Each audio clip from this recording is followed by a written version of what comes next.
देख रहे हैं DKR न्यूज।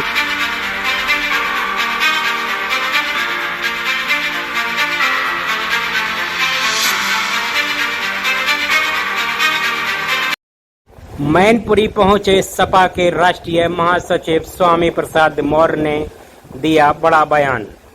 स्वामी प्रसाद मौर्य ज्योति कुड़िया में निजी कार्यक्रम में हुए शामिल। महासचिव स्वामी प्रसाद मौर्य जमकर भाजपा पर बरसे। भाजपा के 9 साल के कार्यकाल में नौजवान हैं परेशान। सिलेंडर 250 रुपए का मिलता था, अब 1200 रुपए का मिल रहा है। इस दौरान और क्या कुछ बोले स्वामी प्रसाद मौर्य, देखें यह रिपोर्ट। भारतीय जनता पार्टी की डबल इंजन की सरकार के इस 9 साल के केंद्र के कार्यकाल में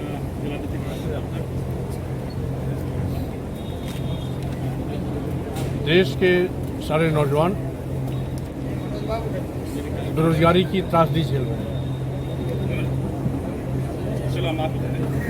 जब से भाजपा की सरकार आई है, सरकारी नौकरियां गायब हो गई।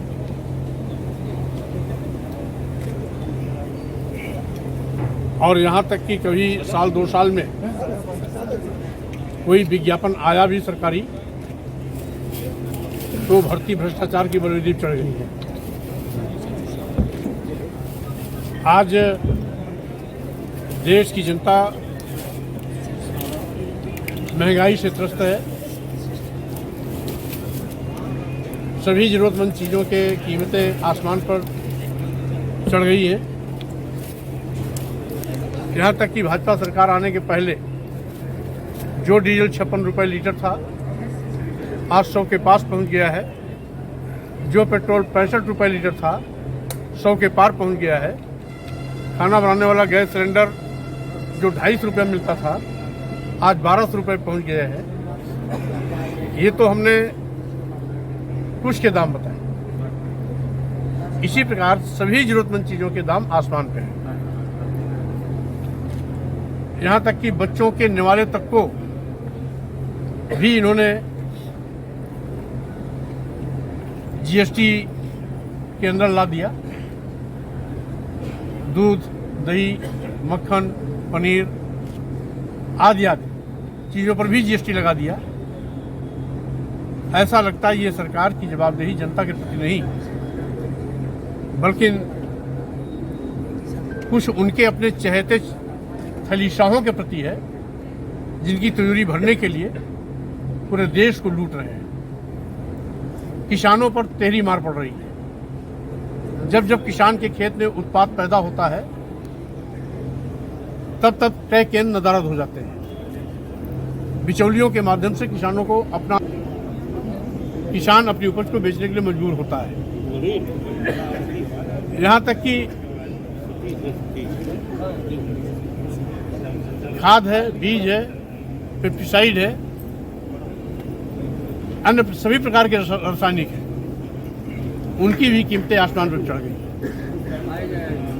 छुट्टा जानवरों का आतंक अलग से है। फसलों को 100 200 की झुंड में जानवर आते हैं, चर के बराबर कर देते हैं। और जो छुट्टा जानवरों के साड़ों के मारने से लोगों की मौतें हो रही हैं, वो अलग है। प्रतिदिन प्रदेश में 15 से लेकर 25 मौतें केवल छुट्टा जानवरों के मारने से होती है। इसी प्रकार अब तो जिन व्यापारियों ने सरकार को बनाने में अहम भूमिका निभाई थी, उन व्यापारियों के तबाही का भी इन्होंने एक फरमान जारी कर दिया। GST से संबंधित सभी प्रकरण ED को सौंपे जाएंगे। यानी अब लघु और मध्यम ग्रामीण क्षेत्र के, शहरों के जो मध्यम वर्गीय व्यापारी हैं, उनको भी शोषण का शिकार बनाए जाने का इंतजाम इन्होंने कर दिया है। ED को सौंप कर अब उनकी भी तबाही का रास्ता खोल दिया। यह पहली ऐसी असफल और निकम्मी सरकार है जिसने आज़ादी के बाद पहली बार सरकारी संपदा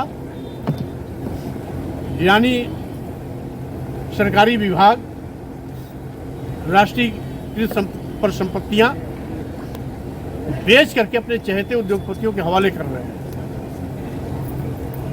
आज देश के सभी बंदरगाह, सभी एयरपोर्ट, एयर इंडिया, सभी रेलवे स्टेशन, कई दर्जन ट्रेनें, यहाँ तक कि LIC जैसी बड़ी संस्था जिसमें दसियों लाख लोग काम करते हैं, उसको अदानी के हवाले कर दिया विभाग।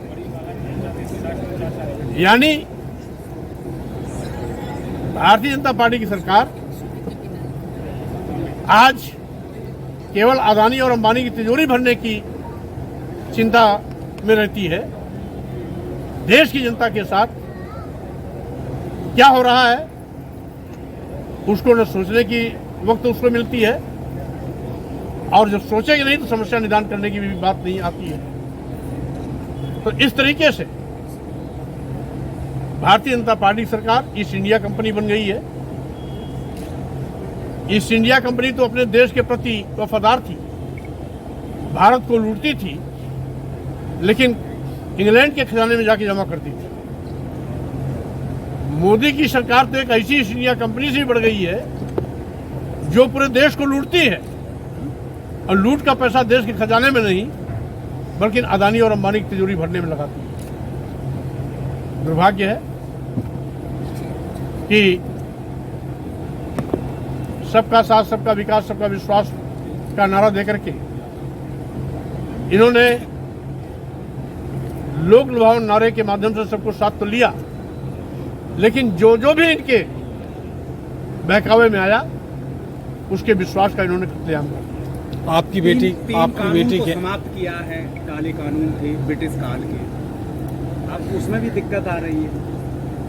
अन्याय के लिए बता रहे हैं अभी तक चले आ रही, तब न्याय देंगे 2023 में हम विधेयक लाए हैं। देखिए, कानून पहले भी था, थोड़ा बड़ा घुमा करके वाहवाही लूटने का ड्रामा है, इसके सिवाय कुछ नहीं है। कानून को इम्प्लीमेंट करने वाला की अगर नियत साफ है तो पहले इतने कानून थे कि उन्हीं कानूनों की बिना पर हम प्रभावी कार्रवाई कर सकते थे। केवल थोड़ा नाम बदल देना और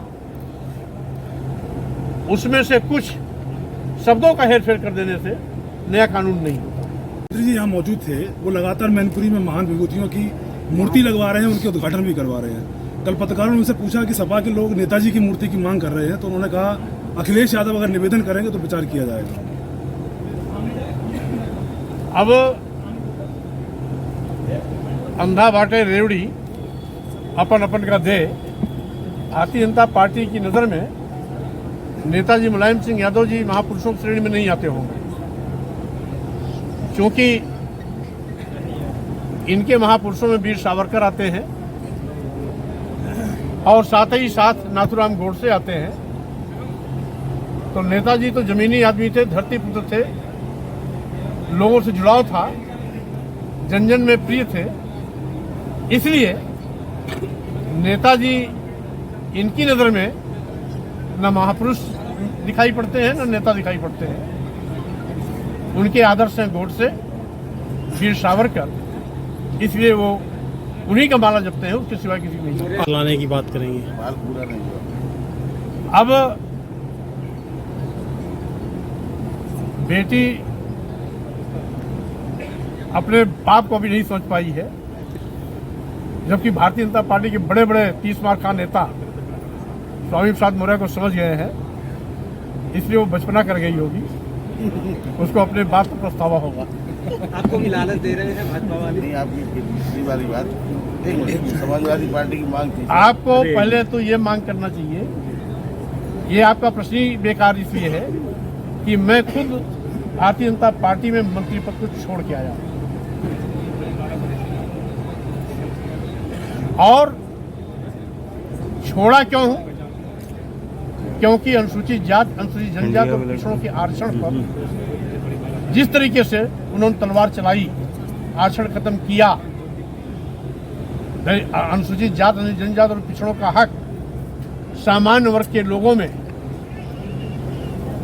जबरदस्त बांटा, जो नहीं भी उत्तीर्ण थे उनको भी नियुक्ति पत्र दिया। इसी का विरोध करके मैं भाजपा छोड़ा हूं। तो भाजपा में दोबारा कभी भी भूल करके जाने का स्वप्न में भी बात नहीं कर सकता।